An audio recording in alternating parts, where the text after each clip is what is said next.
நானும் டெல்டாக்காரன் தான். டெல்டா மாவட்டங்களை பாதுகாப்பதற்கு ஐயா ஸ்டாலின் செய்த வேலை என்ன தெரியுமா? மீத்தேன் திட்டத்துக்கு கையெழுத்து போட்டு கொடுத்தார். கேட்டதுக்கு என்ன சொன்னா, நான் தெரியாம கையெழுத்து போட்டுட்டேன்னு மண்டே சொல்லிடுறார். தெரியாம உங்க சொத்து கணக்கு அப்படியே எங்க அண்ணனுக்கு எழுதி வச்சிருக்கீங்களா? அப்படி எங்களுக்கு எழுதி வச்சிருக்கீங்களா? அது சொத்துன்னு சொன்னோன்னு தான் நினைப்பு வருது. அவருக்கு 3 கோடி தான் சொத்து இருக்காங்க. மொத்தமாவே 3 கோடி தான் சொத்து இருக்கான். ஆனா கையில கட்டி இருக்கிறாரு ஒரு வாட்ச், ரோஸ் கோல்டு வாட்ச், விலை 2.7 கோடி ரூபான்னு போட்டிருக்கு. சொத்தே 3 கோடி, ஆனா வாட்ச் மட்டும் 2.25 கோடி. அதுல கொடுமை என்னன்னா, அவர் ஒரு அபிடவிட் கொடுத்திருந்தாரு தேர்தல் ஆணையத்துக்கு. ஒரு அபிடவிட் கொடுத்திருக்கிறாரு ஐயா மரியாதைக்குரிய ஸ்டாலின் அவர்கள், தமிழ்நாட்டோட முதலமைச்சர். என்ன சொல்லியிருக்காரு தெரியுமா?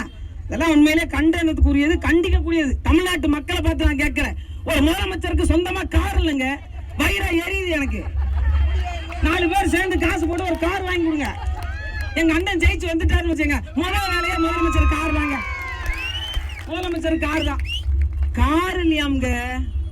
சரி, மறுபடியும் தேடி பாக்குறேன், என்ன கார் இல்லையா? 2 லட்சம் ரூபாய் கட்டினா டியூல கூட ஒரு கார் கொடுக்குறாங்க, அப்படி கூட வாங்காம இருக்கிறாரு அப்படின்னு உண்மையிலே வழியா இருந்தது. அடுத்து போய் பாக்குறேன், கையில எவ்வளவு காசு வச்சிருக்கீங்கன்னு தேர்தல் ஆணையம் கேட்டிருக்கு. நீங்க பொதுமக்கள் நிறைய பேர் உதயசூரியனுக்கு ஓட்டு போட்டவங்க இருப்பீங்கல்ல, காதுல வாங்கிக்கங்க. கையில எவ்வளவு வச்சிருக்காரு? 10,000 ரூபாய் தாங்க வச்சிருக்காரு. 10,000 ரூபாய் அந்த, ஆமா, கேஷ் இன் ஹேண்ட் வச்சிருக்காரு.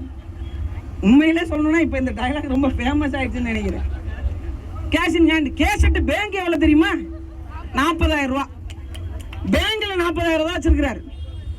எப்படிப்பட்ட, உண்மையே சொல்லணும், மரியாதைக்குரிய விஜய் அவர்கள் 600 கோடியில இருந்து 800 கோடி சொத்து காட்டியிருக்காரு. யாரு? படம் நடிச்சு சம்பளம் வாங்குறவரு. இவருக்கு சம்பளம் கொடுக்கிற முதலாளி கையில 40,000 ரூபாய் தான் இருக்குன்னு இருக்காரு. எப்படிப்பட்ட ஒரு பித்தலாட்டத்தனம் பாத்தீங்களா?